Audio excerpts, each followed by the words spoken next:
Battery tray for the Camaro. Nice. Since the other one was... Eat it up. Yeah. I even cleaned some of it up. Yeah. But I didn't go ham, because then you told me we had a new one coming, so I was like, psh. Yeah, that's ready. Cool. That's pretty. All right, well, I'll put that in a little bit later when the upper hose comes, knock them both out at the same time. Yes, sir. All right. Nice. Working on Kyle's 79 Camaro a little bit more.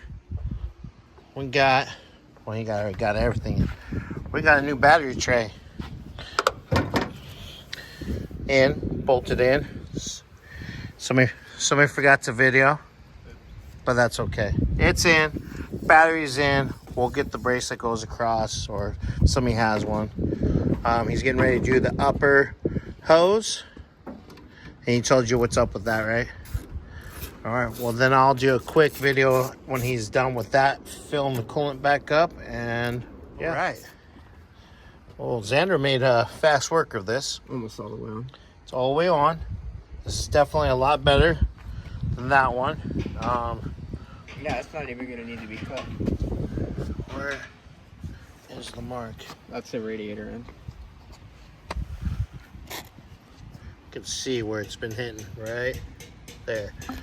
So that's a lot better. And it still needs to go on more, so it's gonna go even further away. Yeah.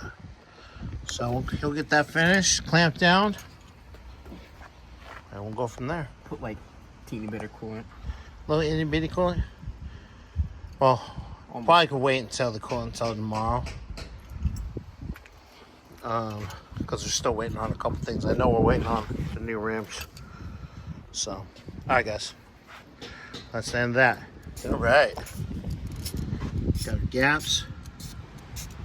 Bolt it down. Bolt it down. What do you think?